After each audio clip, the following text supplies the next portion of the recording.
نحمدہ ونصلی علی رسولہ الکریم اما بعد اعوذ باللہ من الشیطان الرجیم بسم اللہ الرحمن الرحیم ربی اشرح لی صدری ویسر لی امری واحلل عقدۃ من لسانی یفقہوا قولی۔ السلام علیکم ورحمۃ اللہ وبرکاتہ۔ کیسے ہیں آپ سب؟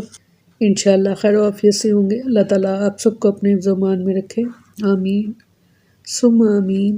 یا ایھا الذین آمنوا، اے لوگو جو ایمان لائے ہو۔ الحمدللہ، ایمان والوں سے خطاب اللہ تعالیٰ فرماتے ہیں اتباع کرو میری اور میرے رسول کی، اطاعت کرو میری اور میرے رسول کی۔ یہ قرآن میں کئی جگہوں پر ہمیں پڑھنے کو سننے کو ملے گا انشاءاللہ تعالیٰ، مگر اتباع کیسے اور کتنی، اس کا طریقہ جاننے کے لیے پہلے تو ہمیں آپ صلی اللہ علیہ وسلم سے محبت ہے، تو ہمیں ان کو جاننا ہے، وہ کیا کرتے تھے، وہ کیسے کھانا کھاتے تھے، وہ کیسے پانی پیتے تھے، وہ کیسے لیٹتے تھے، وہ کیسے سوتے تھے، وہ اٹھتے تھے تو سب سے پہلے کیا کرتے تھے۔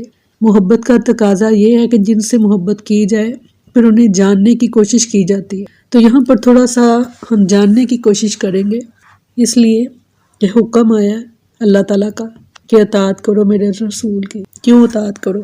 وہ رسول محترم صلی اللہ علیہ وسلم جن پر اللہ تعالیٰ اپنی رحمت نازل فرماتا ہے، وہ رسول محترم صلی اللہ علیہ وسلم جن کے لیے فرشتے دعائے رحمت کرتے ہیں، وہ رسول محترم صلی اللہ علیہ وسلم جن کی عمر کی قسم اللہ تعالیٰ نے اپنی کتاب مقدس یعنی قرآن میں اٹھائی ہے، وہ رسول محترم صلی اللہ علیہ وسلم جن کی زندگی کو اللہ تعالیٰ نے بہترین نمونہ قرار دیا ہے، وہ رسول محترم صلی اللہ علیہ وسلم جن پر ایمان لانے کا وعدہ تمام انبیاء کرام سے عالم ارواح میں لیا گیا، وہ رسول محترم صلی اللہ علیہ وسلم جنہیں اللہ تعالیٰ نے معراج جسمانی کے شرف سے نوازا، وہ رسول محترم صلی اللہ علیہ وسلم جن کے بعد قیامت تک اب کوئی دوسرا نبی آنے والا نہیں، وہ رسول محترم صلی اللہ علیہ وسلم جن کے خوش ہونے سے اللہ تعالیٰ خوش ہوتے ہیں، وہ رسول محترم صلی اللہ علیہ وسلم جن کے ناراض ہونے سے اللہ تعالیٰ ناراض ہوتے ہیں،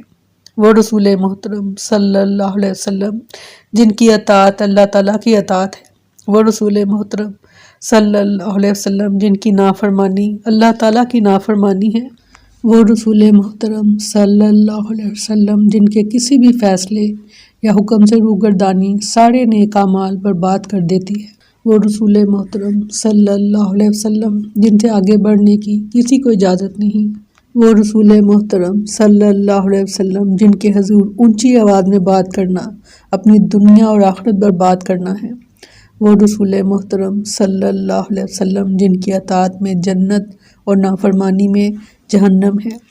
سیدنا انس رضی اللہ عنہ بیان کرتے ہیں کہ آپ صلی اللہ علیہ وسلم نے فرمایا جس نے میرے طریقے سے منہ موڑا اس کا میرے ساتھ کوئی تعلق نہیں۔ دین اسلام میں رسول اللہ صلی اللہ علیہ وسلم کی اطاعت اسی طرح فرض ہے جس طرح کہ اللہ تعالیٰ کی اطاعت فرض ہے۔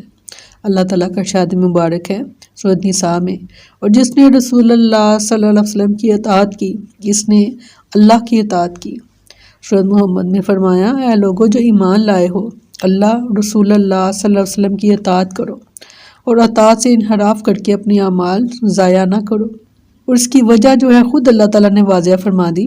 فرمایا محمد صلی اللہ علیہ وسلم اپنی مرضی سے کوئی بات نہیں کرتے بلکہ وہی جو ان پر نازل کی جاتی ہے وہ ان کے مطابق بات کرتے ہیں۔ سورۃ نجم کی آیت ہے۔ چنانچہ رسول اللہ صلی اللہ علیہ وسلم نے امت کو وضو کا وہی طریقہ سکھایا جو اللہ تعالیٰ نے حضرت جبرائیل علیہ السلام کے ذریعے آپ صلی اللہ علیہ وسلم کو سکھایا تھا۔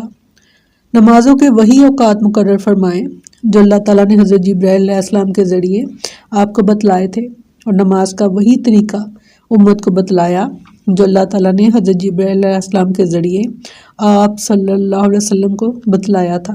رسول اکرم صلی اللہ علیہ وسلم کی حیات طیبہ سے ایسی بہت سی مثالیں ملتی ہیں کہ دینی مسائل کے بارے میں جب تک اللہ تعالیٰ کی طرف سے وحی نہ آ جاتی آپ صلی اللہ علیہ وسلم صحابہ کرام رضی اللہ عنہم کے سوالات کے جواب نہیں دیا کرتے تھے۔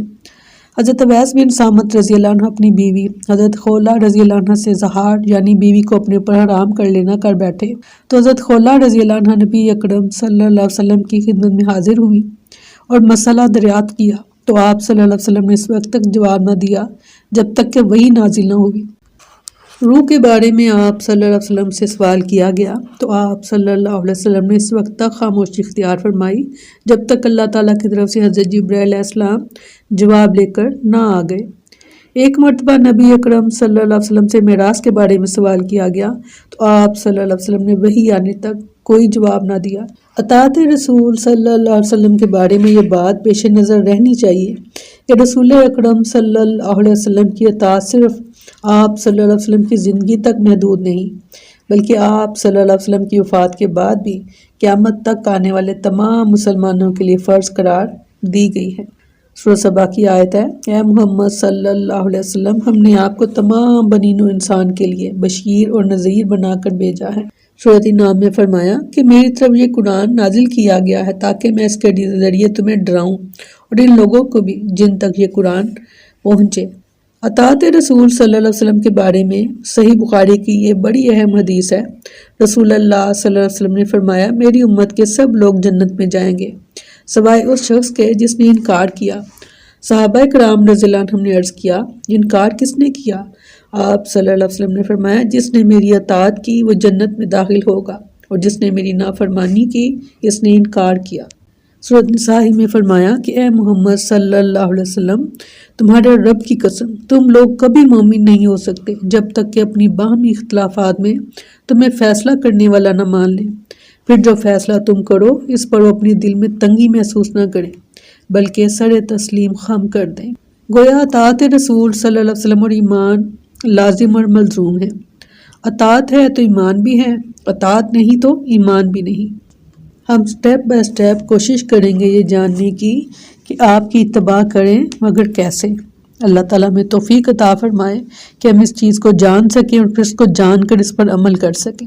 آمین۔ السلام علیکم ورحمۃ اللہ وبرکاتہ۔